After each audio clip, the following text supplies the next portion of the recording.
What's up, everyone? It's NFL Week 13, and we're taking a look at FanDuel. This is going to be our FanDuel NFL Week 13 first look. Some late breaking news. It's early, late. I don't know when you're watching this, but we have a core lock button all-in running back in the works for NFL Week 12. So stick around till we get to the running back breakdown, where you're going to see an all-in 100% lock button bargain that's going to allow us to do whatever we want with our lineups. I am excited for this week.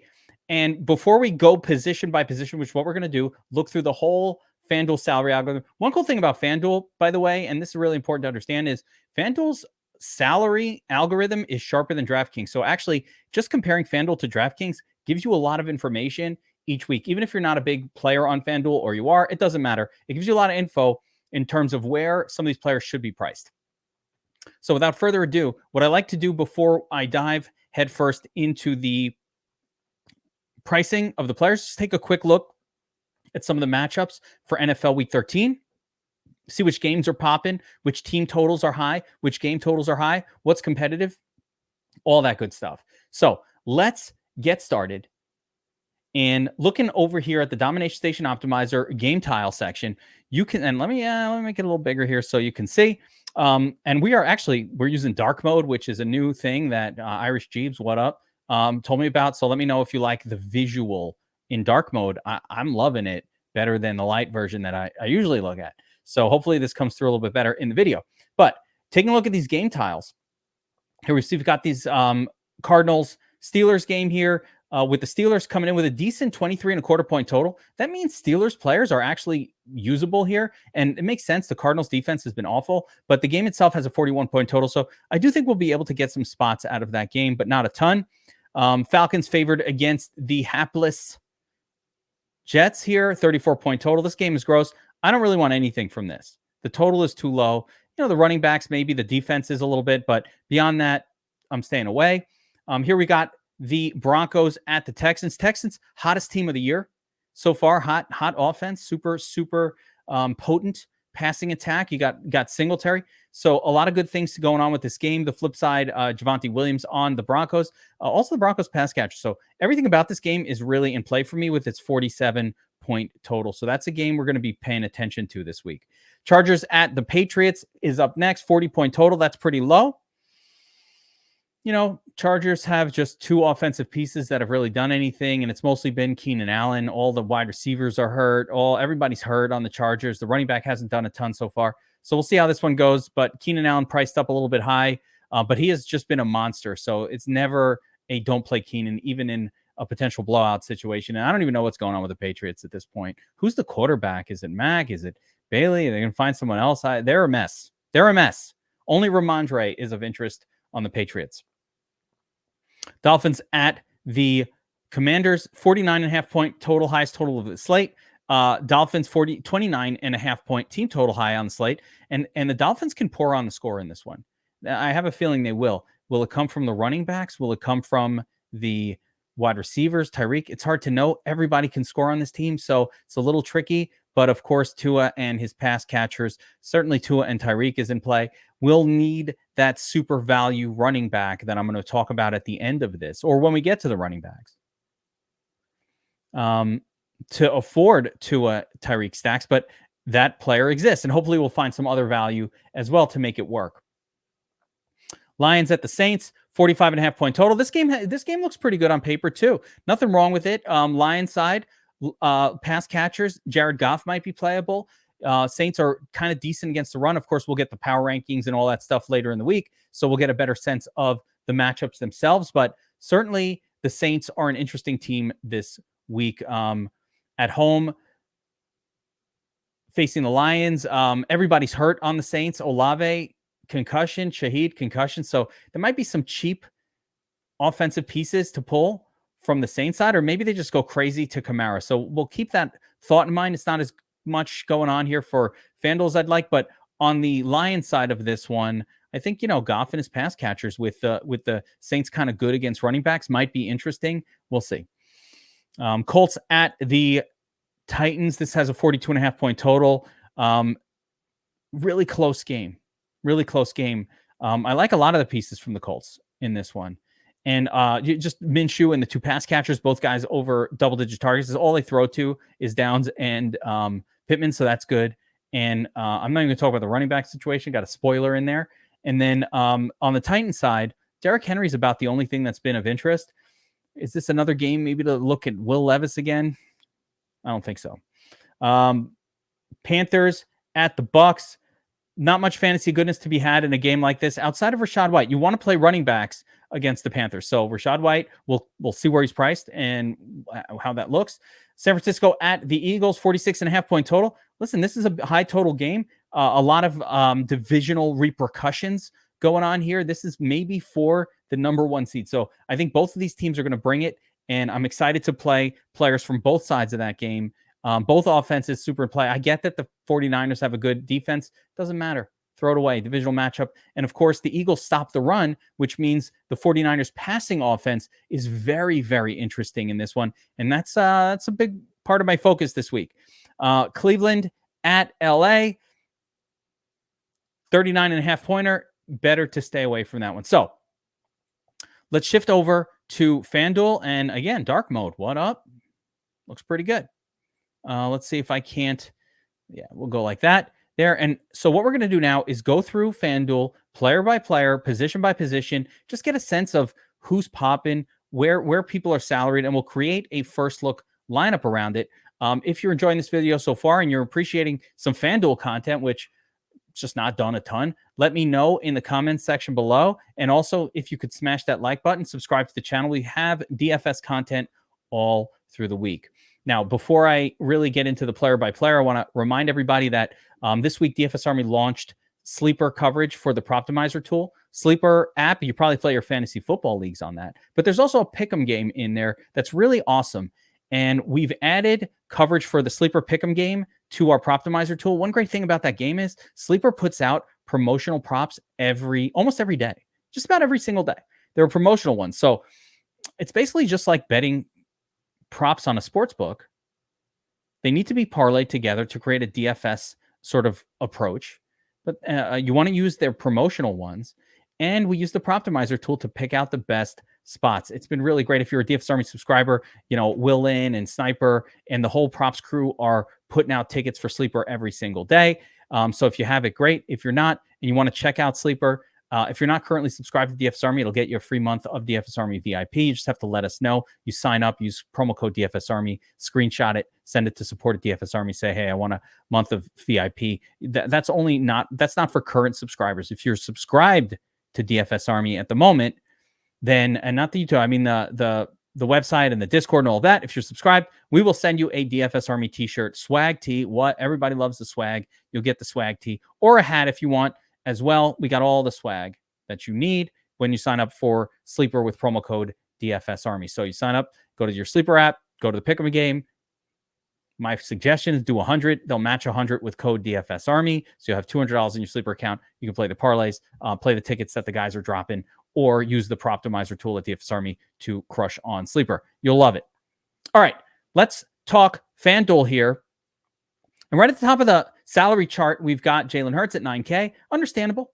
Most expensive. Interesting that on FanDuel, Hurts and Tua and Herbert and Stroud are all just about the same price. But here, the Hurts pricing is a little bit above the rest of them. Makes sense. I like Jalen Hurts this week. It's not the greatest matchup. Doesn't matter. I don't know. I'm not going to build this lineup around him, but I like him. Tua, 8,400. Again, great spot. The Dolphins are going to pour the points on the Chargers here. I just don't know how they're going to do it. Will it come through the air? Will it come via the rush? Tough to know. So probably more of a tournament play for me at this price because he really needs to smash. He needs to get almost 30 fantasy points to return value here. Herbert at New England, I'm probably going to avoid him. Stroud at home against Denver. This is a spot that I love. And since I did not do a Stroud lineup on my DraftKings first look, let's do a Stroud lineup here on FanDuel for our first look. But that doesn't mean I want to stop looking over these QBs. So we're going to build around Stroud here. But we'll talk about the rest of these guys. Brock Purdy, good spot, 7,800. Again, Purdy on FanDuel, on DraftKings, a much better play. He's got $1,000 gap between him and Stroud. So I did play him on DraftKings in my first look QB because, again, great situation. Eagles are a team you need to throw against. It's harder to run. So it sets up perfect for Purdy to Ayuk stacks, everything. I love that spot. Kyler Murray, he's fine, 7,700. Didn't rush a ton last week, which is concerning. Jared Goff, 7,600. Good total. Saints can kind of stop the run, so it might force them to pass a little bit more. I think Goff is only doing it, though. What I've seen this year is Goff really needs a competitive game to pop, but it could happen. If the Saints don't get their players back, though, no Olave and no Shaheed and all that, I think it's not good. Sam Howell, the opposite side of the Tua game. They're going to be throwing the whole time, so I don't mind a little Sam Howell. He's been very good this year. He's averaging 19.2 FanDuel points per game, and that's already almost 3x his current salary. So he's basically just averaging a score good enough for this. Russell Wilson, I think, is an interesting tournament pivot away from Stroud, just like the other side of this game, but I'd much rather play Stroud. Derek Carr, no. Stafford, no. Minshew, maybe. And then it's just pretty shitty after that. So we're going to start our lineup here with CJ Streezy and move on from there. Let's talk running back. And now I promised you guys a super punt that's going to smash this week, an all-in play that you can hit the lock button on. And that's what we've got here coming up at running back. So we'll get to him. And it's really, the news is Jonathan Taylor is now doubtful. He just had surgery, and it does not look like, and he will not play for a few weeks. What does that mean? It means Moss season is back, and I'm all about it. Remember what Zach Moss was doing earlier this year when he was getting all the touches? 30, 20, 30, 20, 32 fantasy points, 21, 21, 15. He's 5,600. He only needs 15 points in order to make value. That's almost as locked in as anything I've ever really seen in DFS. So this is going to be the play of the week, the play of the year, all in. Well, of course, tournaments are always the thing where we have to pay attention to ownership. So, of course, we'll pay attention. If he gets to be 80, 90% owned, that's not a good situation. But for the most part, Zach Moss allows us to do whatever we want this week at running back on FanDuel and DraftKings.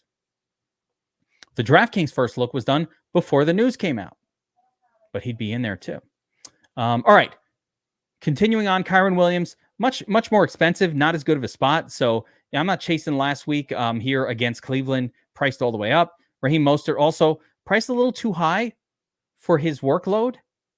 But again, there is some like go nuclear potential in that game, but he's a little high priced for my taste on DraftKings or on FanDuel here. Alvin Kamara, same deal. He's more of a pass catcher, not a touchdown scorer, not enough of a touchdown scorer, and in a bad matchup. So that's a no. Henry, he could get there here at 8,200. That's fine. Bijan, just all right. Eckler, wow. He's priced down and becomes interesting at 8K. Eckler has been priced kind of next to Christian McCaffrey on FanDuel, on DraftKings, and now he's kind of priced massively below him on FanDuel. So that's really interesting. David Montgomery, touchdown guy, but that's a little expensive. Rashad White here at 7,500. He will need to get in the end zone to make value against this price. I don't mind it. I'm going to keep him in mind because I love that matchup. Let's keep going, though. Ramondre, playable. Good matchup. Najee, wow. I don't know what to say. 7,200. That's just surprising. Curious where Warren is. I'm going to prefer Warren because I don't even see him on the screen here. But I don't get the Najee Harris thing. I don't get it. Devin Singletary, D Sizzles. He is back in play here against a Denver team that's been terrible versus the run. So I'm slotting him in for my second spot here. But there are so many other really good running backs that we can target.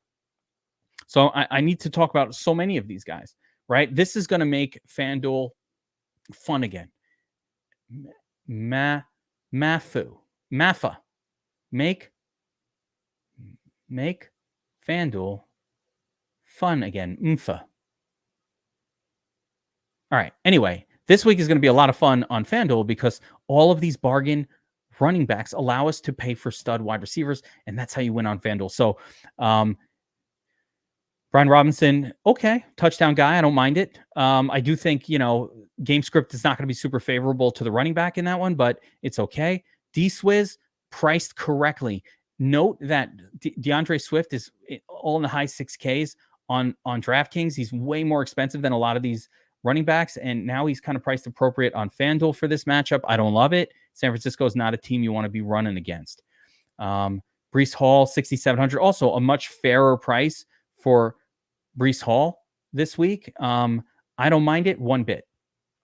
But the guy I'm going to slot in here for this next spot is Javonte Williams. He gets a spectacular matchup against the Houston run defense. It's good, but not great. And he's getting all the run on Denver. So I like the Javonte play here. Everybody was excited about Javonte against Cleveland last week. Like, Cleveland's good defensively. Houston is not as good defensively, so we could play Javonte here instead. Jalen Warren, 6,500. I don't mind that spot either. If I'm taking some chances on some things, Ford at 6,400, touchdown guy. He's okay for FanDuel as well. Anybody else here of interest? The only other name I'm going to mention at running back this week is Jeff Wilson Jr. I think it would be super unique. Now, I don't think we need it because of the Zach Moss play, and I'm not talking about Wilson as a pivot off of Moss. Wilson played all the snaps last week, or not all the snaps. He got all the RB2 snaps last week for the Dolphins, 11 carries, 3 receptions. I'm going to contrast that with Raheem Mostert, who, I mean, he got 14. Wilson Jr. got 14 touches. Mostert got just, I think, 1 or 2 more. He got 20 touches, 1 target. So 14 opportunities versus 21 opportunities. This guy's 8,400. The other guy's 5,600. In what could be a blowout where we could see extra Wilson Jr. So I am mentioning Wilson Jr. so that you remember next week when you're like, I'm not playing that fucking guy. And then you come back next week and Wilson Jr. smashed value. And you're like, oh yeah, you know what? I remember Kevin said that. I remember Kevin should have listened to him. I'm not saying to load up on him. We got Zach Moss. We got Singletary. We got Javonte. We got a bunch of other value spots at running back that make it fun. That the Steelers twins, even Robinson Jr. is okay. Jalen Warren is fine. Ford is an acceptable play. So there are other spots we can go to. Ramondre, Rachaad White, tons of running back value in week 13. I got to run to my waivers and try to pick up Moss, see if he's available anywhere this week. All right. Talking wide receiver, we're going to shift over. We've got a CJ Stroud headed lineup. And of course, Tyreek Hill is great. 10K is a lot of salary to pay for Tyreek Hill. But he's making value against. He scores a touchdown most weeks, so he's acceptable there. Keenan Allen at 9K acceptable. Amon-Ra, 8,500. Okay. AJ Brown, 8,400. So all of these are very much in play. Spots here. And I think they're priced correctly. I don't mind any of these. I'm good with all of this. I'd probably prefer Tyreek if I could choose, but you can't always choose. Mike Evans, not great there. Tank Dell, 8,200. Let's see where Collins is. I know we obviously want to mix Stroud in with Dell or Collins. And one cool thing that I'm seeing going on this week, there's Collins, 7,600 versus 82. It's pretty much one or the other. They're basically two of the same thing. So I'm going to plug in Nico here, but it could be either guy. Dell is good. Ayuk is great as well this week with built around stacks, a standalone play. The 49ers are going to have to be throwing against the Eagles. So I just see Ayuk having a smash game. Pittman, 10 targets. Pittman, double-digit targets last week. He's fine. He's fine to play again. Look at all these prices, though. These guys are pretty priced up. Again, I'm a bargain hunter when it comes to this stuff. So I'm looking for, places where we can get a little bit of value. And we're going to find some of those. But here we go. Debo. So another guy, 7,300, scores a lot of touchdowns. Good, really good FanDuel play. But again, the Eagles are pretty good against the run, and kind of Debo does a little bit of running back work. So he's good. He's fine. I'm going to pay attention to Puka and Kupp. Even against Cleveland, I think they're acceptable, but not something I'm aggressively looking to target. McLaurin and Pickens, a little expensive for me. Oh, my goodness. DeMario Douglas all the way up at 6,200. Josh Downs, interesting at 6,100 here, where he's coming off of a 13 target. Didn't catch a lot of them, but 13 targets last week. So Josh Downs is interesting at 6,100. Let's see. Jahan Dotson can score a touchdown. I don't mind him on this site.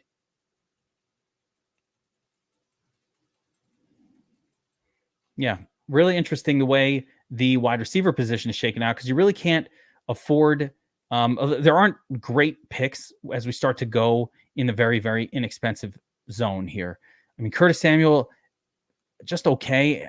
He's an acceptable punt, and so is Downs, but it's getting very skinny after this. And about Dotson would be about the last place, but kind of want to build around this concept of this lineup. So let's see where Cortland Sutton is relative to all of these guys. If he's going to be too expensive, 69, I can't justify it. So what we're going to do here is see if I can squeeze in 3 very expensive wide receivers or touchdown scoring type wide receivers, and we'll see if we can make it work. How about let's go Dell and Collins, double down. Who are we playing against here? Denver. I don't know about that. Let's jump over to tight end. Actually, defense, tight end, and then we'll figure out what we can do with the last wide receiver spot. So with defense, I just like to go to the cheapest one and work my way up and see if there's a viable defense anywhere here. And I already see one that I think is acceptable, Titans, and that's probably going to be my pick here. You know, Commanders against Miami, hell no. Arizona at Pittsburgh, playable. I don't mind this one either, 3,100. So a couple of cheap ones I think are viable. Carolina is playable. Houston at home against Denver is kind of viable too. Saints at home against Detroit, probably not. Rams, viable. A lot. Actually, I like these defenses. The way FanDuel has them salaried out. Not too bad. Eagles at home, just okay. New England, no. Denver, Houston, no. Cleveland at Rams, maybe. San Francisco at Eagles, probably not. Detroit at New Orleans, probably not. Jets at home, sure. Against Atlanta, definitely. Colts at Tennessee, not as good as Tennessee for salary reasons, although playable against Will Levis, of course. Chargers, maybe. Falcons against the Jets, sure. Why not? Oh, Jets stink. And so there are some obvious pay-up options here that look decent. I don't really get the Steelers one, but yeah, actually Steelers put up big numbers, so that's okay too. But here we go. We have 6,800 left. We've got quality players all across the board. We got our defense in there really cheap. Let's see what we're doing at tight end. Let's say again, we got 6,800. So if I need to go up in salary, I've got to spend less than 6,800. So let's take a look at some of these tight ends. George Kittle stands out, of course, the most in that particular matchup. I think it's a good play. Laporta, 7K, fine. McBride, he's been really good as well, 67. Taysom Hill, fine. Dalton Schultz here, 6,200. You know, yeah, that's fine too, but it's too many pieces from this game. Schultz does not get enough target volume to really justify this kind of a price point. You know, 2, 3, 6, 11, 5, 7, 10, 3, 3, 7. It's all over the place with him. You know, if the game goes a certain way, though, he will smash for us. Patty Fryermuth, I think, is certainly playable as well. Coming off a monster game, going up against the Patriots. I'm going up against the Arizona. They haven't been a great team versus tight ends traditionally, so whatever, it doesn't even matter. It's just really the 11 target spike that is exciting about him, and just the matchup. Arizona, I would say Njoku's playable as well. That might be it though for us. Maybe a little Logan Thomas down here if we really need to save a lot of money. So let's go with Fryermuth and let's see what we can afford with the last wide receiver spot. Takes us up to 7,800. Who do we get there? 76, 78 with Jalen Waddle, Devontae Smith. Yeah, I mean, either one of these are okay. I wouldn't mind getting up to Ayuk or somebody even better. Let's see. If we go to Njoku, 5,600. Yeah, we can get Ayuk in there, and that's a pretty. Yeah, I kind of like this one. You've seen a few different versions of how a lineup can be put together this week. So in this case, I've got CJ Stroud, and let's just talk through some of the connections here. I like this lineup. We've got CJ Stroud going to Dell and Collins, double stack. We're bringing it back with Javonte Williams from that same game. Now, we could have gone with Cortland Sutton or some other spots for that game. I can even bring two pieces back, but that's who we've got. Javonte Williams in there. From there, one-off piece, Zach Moss just in a smash spot. Another one-off piece, Brandon Ayuk, kind of smash spot. Don't mind upgrading from there if we can, but that's fine to leave in there with Njoku at the tight end position.